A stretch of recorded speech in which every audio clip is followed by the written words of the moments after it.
గారు చేశాడమ్మా మద్యపాన నిషేధం?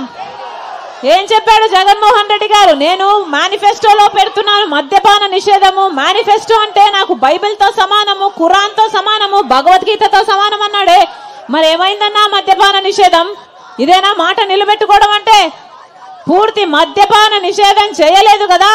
ఈరోజు సర్కారే మద్యం అమ్ముతుంది. ప్రపంచంలో ఎక్కడా లేనివి ఇక్కడ అమ్ముతున్నారు. ఏమమ్ముతున్నారు? భూమట.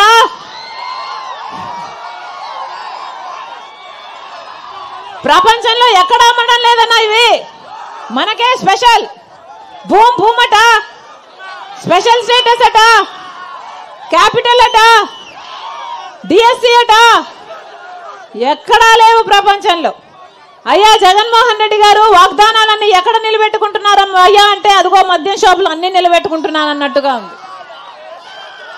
ఈ కల్తీ సరుకు, ఈ నాసిరకం మందు తాగి, ఈ కల్తీ సరుకు తాగి మన రాష్ట్రంలో 25% మంది ఎక్కువ ప్రజలు చచ్చిపోతున్నారు. గుండె, లివరు చెడిపోయి, కిడ్నీలు చెడిపోయి. మరి ఎవరైనా పట్టించుకుంటున్నారా? వాళ్ళు అమ్మిందే తాగాలి. వాళ్ళు ఎంత కమ్మితే అంతకే తాగాలి. ఇది ఎక్కడ విడ్డూరం? కనీసం డిజిటల్ పేమెంట్స్ కూడా లేవట కదా, ఓన్లీ క్యాష్ అట కదా. అంటే ఎంత అమ్ముతున్నారు అని లెక్క లేదు. స్టేట్ ట్యాక్స్ ఎంత పోతుందో లెక్క లేదు, సెంట్రల్ ట్యాక్స్ కి లెక్క లేదు, ఎక్సైజ్ డ్యూటీకి లెక్క లేదు. ఒక పాడు లేదు, ఒక పద్ధతి లేదు. దోపిడీ జరుగుతుందన్న, మాఫియా జరుగుతుంది.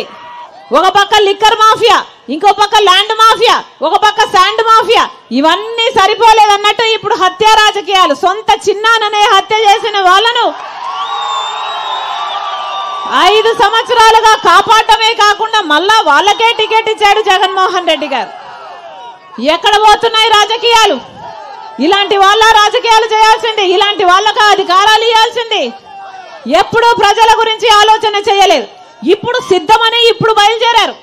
5 సంవత్సరాలు అయ్యాక ఎలక్షన్లు వచ్చాయి కాబట్టి ప్రజలను ప్రజలుగా చూడటం లేదన్నా, ఓట్లేసే యంత్రాలుగా చూస్తున్నారు. మీరు బటన్ నొక్కాలని అడుగుతున్నారు సభలు పెట్టి. సిద్ధమని బయలుదేరారు. దేనికి సిద్ధమన్నా? మళ్ళీ 8 లక్షల కోట్ల రూపాయలు అప్పు చేయడానికి సిద్ధమా? మళ్ళీ బీజేపీ పార్టీతో అక్రమ పొత్తు పెట్టుకోవడానికి సిద్ధమా? దేనికి సిద్ధం? మళ్ళీ బీజేపీ పార్టీకి మనకు ప్రత్యేక హోదా, మన పోలవరం ప్రాజెక్టు, మన రాజధాని అన్ని తాకట్టు పెట్టడానికి సిద్ధమా? మళ్ళీ పూర్తి మద్యపాన నిషేధం అని చెప్పి మోసం చేయడానికి సిద్ధమా? మళ్ళీ రైతులను ముంచడానికి సిద్ధమా? మళ్ళీ జాబ్ క్యాలెండర్ ప్రతి సంవత్సరం ఇస్తానని యువతను ముంచడానికి సిద్ధమా? 20 లక్షల ఇల్లులు కడతానని చెప్పి మళ్ళీ పేదలను ముంచడానికి సిద్ధమా? దేనికి సిద్ధమన్నా వీళ్ళు?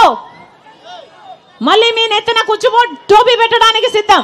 మళ్ళీ ఈసారి చెవులో పూలు కాదు క్యాబేజీలు పెట్టడానికి సిద్ధం. ఏమన్నా పెట్టించుకుంటారా? వీళ్ళకు బుద్ధి చెప్పడానికి సిద్ధం కండి. ఏమన్నా ఈసారి ఓట్లేసేటప్పుడు ఒక్కసారి ఆలోచన చేసి ఓటేయండి. ప్రజల కోసం ఆలోచించిన పార్టీకి ఓటేయండి అన్నా. ఈరోజు రాజశేఖర రెడ్డి బిడ్డ కాంగ్రెస్ పార్టీలో చేరింది అంటే ఎందుకు చేరిందన్నా? ఇక్కడ ఏదో పదవులు అనిపించడానికి, ముఖ్యమంత్రి అయిపోవడానికి చేరలేదు. కాంగ్రెస్ పార్టీలో చేరింది అంటే కేవలం ఒక కాంగ్రెస్ పార్టీ మాత్రమే 10 సంవత్సరాల ప్రత్యేక హోదా ఇస్తాము అని మేనిఫెస్టోలో పెట్టి రాహుల్ గాంధీ గారు స్వయంగా మాట ఇచ్చారు కాబట్టి ఆ మాటను పట్టుకొని వచ్చింది రాజశేఖర రెడ్డి బిడ్డ. రాజశేఖర రెడ్డి బిడ్డ ఇక్కడికి వచ్చిందంటే ఎందుకు వచ్చిందన్నా? కనీసం ప్రత్యేక హోదా అన్న ఊసే లేకుండా చేస్తున్నారు. ఒక పక్క చంద్రబాబు గారు, ఒక పక్క జగన్మోహన్ రెడ్డి గారు. కనీసం ప్రత్యేక హోదా గురించి కొట్లాడే వాళ్ళే లేకపోతే, ఒక పార్టీ లేకపోతే ఎలా కొట్లాడడానికి ఉండాలి, గొంతిప్పడానికి ఉండాలి, కొట్లాడడానికి మాట్లాడడానికి ఉండాలని రాజశేఖర రెడ్డి బిడ్డ వచ్చిందన్నా. నేను రాజశేఖర రెడ్డి బిడ్డను. పులి కడుపున పులే పుడుతుంది. నా గుండెలో నిజాయితీ ఉంది. నా పుట్టింటి ప్రజలకు మేలు చేయాలి అన్న తపన ఉంది. అవును, తెలంగాణ నాకు మెట్టి నీళ్ళైతే ఆంధ్ర నాకు పుట్టినిల్లు. తెలంగాణలో ఒక నియంత్రణ దింపడానికి రాజశేఖర రెడ్డి బిడ్డ 3800 కిలోమీటర్లు పాదయాత్ర చేసింది. ఒక నియంత్రణ అధికారంలో నుంచి దింపింది. ఇక్కడ అవసరం ఉంది కాబట్టి, నా పుట్టింటి ప్రజలకు అన్యాయం జరుగుతుంది కాబట్టి, ప్రత్యేక హోదా రాకపోతే మన బిడ్డలకు భవిష్యత్తే లేదు కాబట్టి కొట్లాడడానికి వచ్చింది రాజశేఖర రెడ్డి బిడ్డ. ప్రత్యేక హోదా వచ్చేంత వరకు రాజశేఖర రెడ్డి బిడ్డ ఇక్కడ నుంచి కదిలేదే లేదు. మీరు ఆశీర్వదించండి. రాజశేఖర రెడ్డి బిడ్డ మాటిస్తుంది, మీరు ఆశీర్వదించండి. ప్రత్యేక హోదా ఒక్క కాంగ్రెస్ పార్టీతో మాత్రమే సాధ్యం. మీరు ఆశీర్వదించండి. రాజశేఖర రెడ్డి గారి సంక్షేమ పాలన, రాజశేఖర రెడ్డి బిడ్డ ప్రతి గడపకు ప్రతి ఇంటి వరకు తీసుకొస్తుంది. రాజశేఖర రెడ్డి బిడ్డ మీరు ఆశీర్వదించండి.